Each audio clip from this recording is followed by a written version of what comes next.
This is the story of my backpacking trip through South America. I start in Ecuador, where I will learn Spanish and see other parts of the country. I continue traveling through the Colombian landscapes, from the desert to a 4-day hike in the jungle to the lost city. From there, I fly to Bolivia and meet my friend Aranda. Together we travel to great heights and the freezing cold. In Argentina, I only visit the northern part and check out the area of Salta and Buenos Aires. I cross the border to Brazil to see the Iguazu Falls and end the trip in Rio de Janeiro.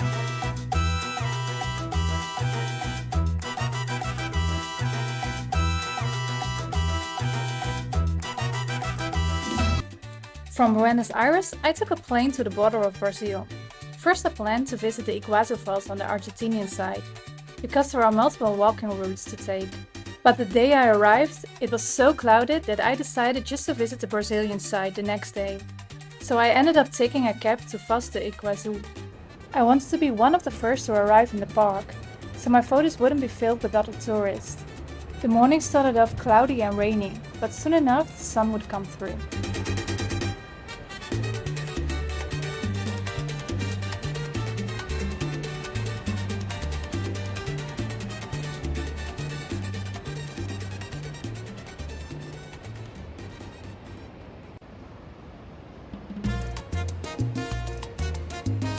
Although Argentina has a larger park to visit the falls, Brazil offers a great panoramic view for the entire walk.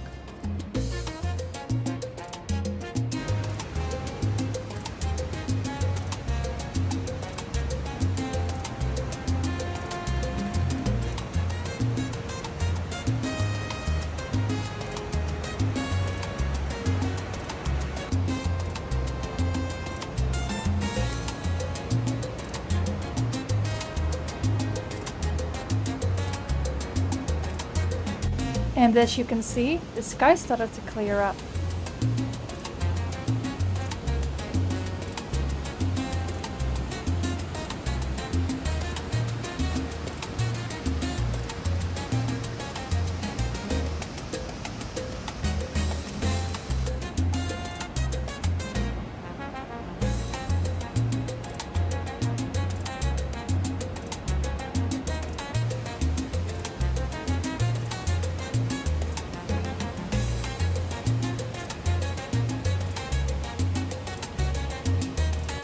This is the part where you really should start wearing your poncho. You're walking on the platforms that take you right up close to the waterfall, and you're guaranteed to get soaked.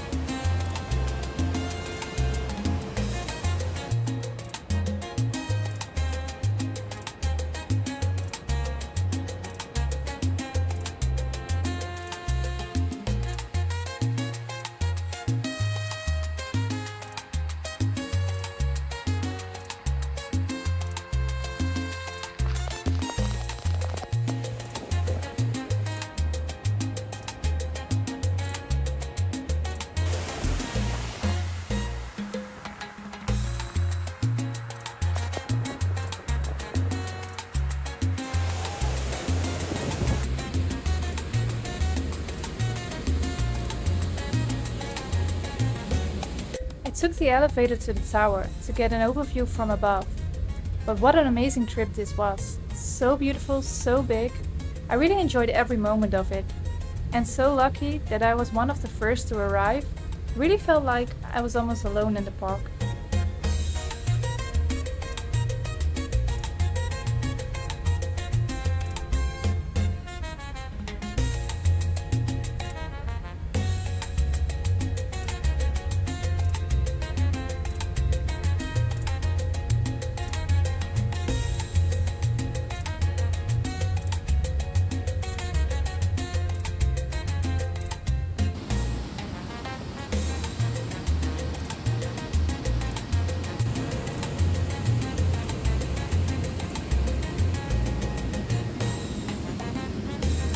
It was time to head back to the hostel and prepare my stuff for the overnight bus to Rio de Janeiro.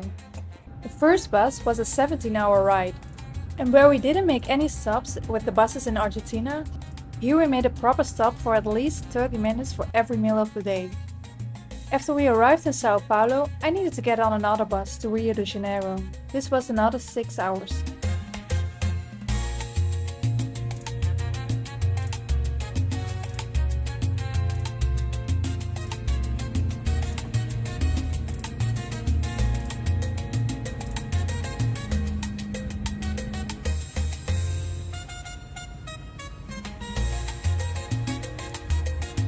In Rio, I stayed at a very social hostel, which had a bunch of volunteers from all over the world.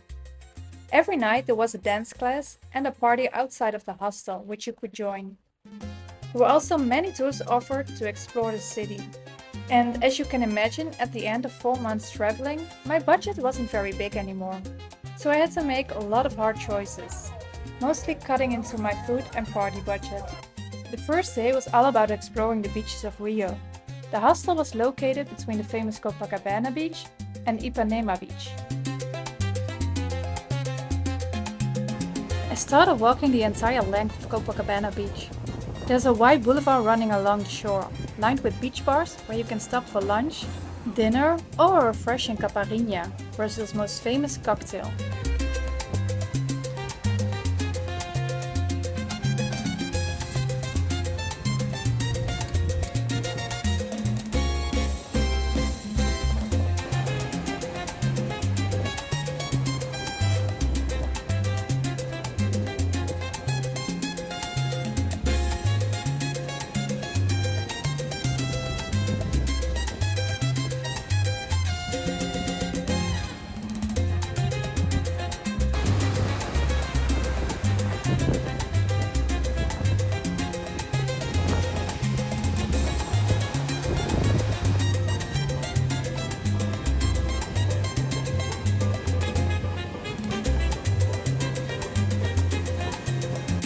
After I got a glimpse of Christ the Redeemer, I made it all the way back and started walking to Ipanema beach.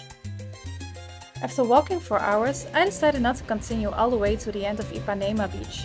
Instead, I slowed down, wandered around a bit, and just took in the beauty of this place.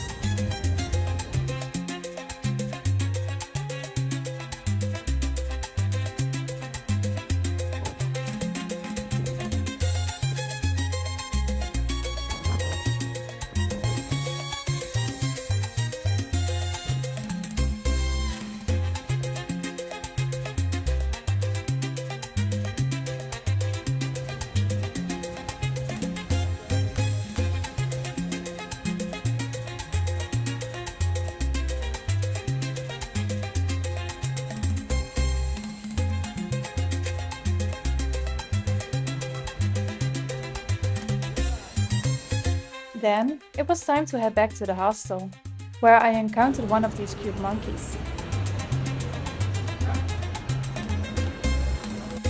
On the second day, I just wanted to visit the statue of Christ the Redeemer, my fourth wonder of the world. Just like the waterfalls, I prefer to avoid the crowd as much as possible, so I decided to order a taxi very early in the morning, and I was extremely glad that I did that, because just a half hour later it was already so crowded. The statue was very impressive, but also the views from up here were incredible.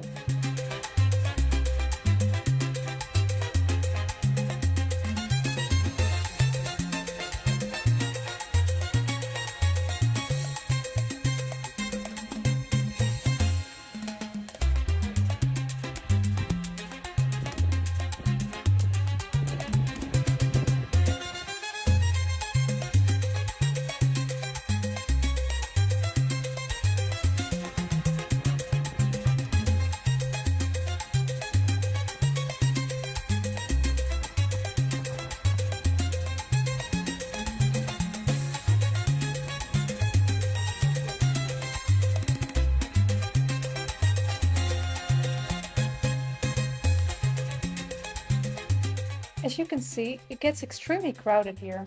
When I first arrived, we were lucky enough to take some photos with the statue with no one else in the shot. But unfortunately, the pictures didn't turn out that great, so better luck next time.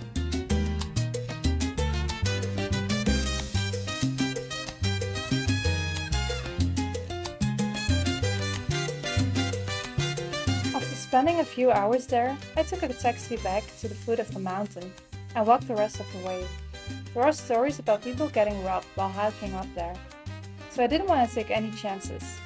Then I visited Park Lage before heading back to the hostel, where they offered a Brazilian funk dance class in the evening.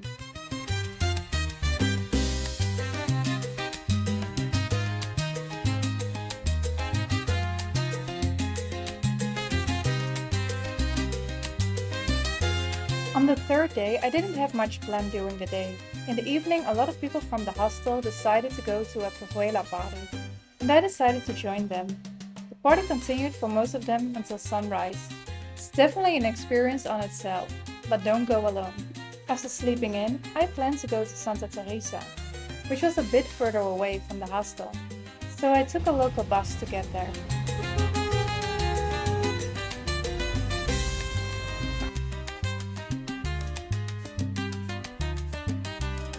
It was already later in the day and so crowded, I waited in line to take a photo and just wandered around in the area.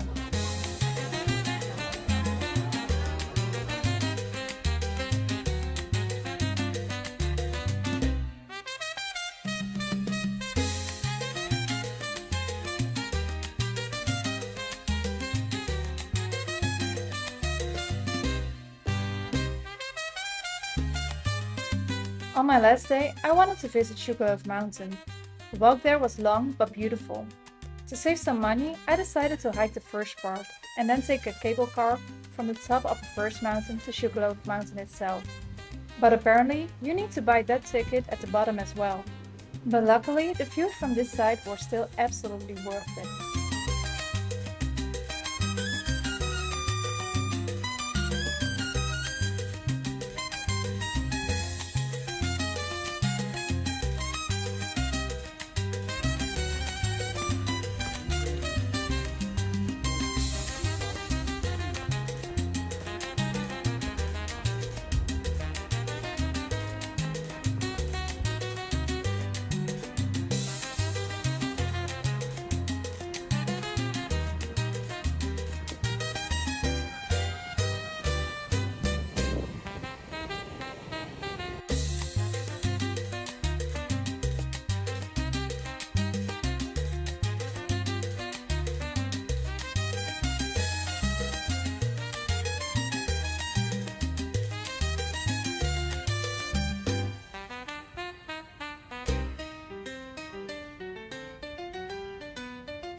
And just like that, this beautiful week in Brazil marks the end of this 4-month journey.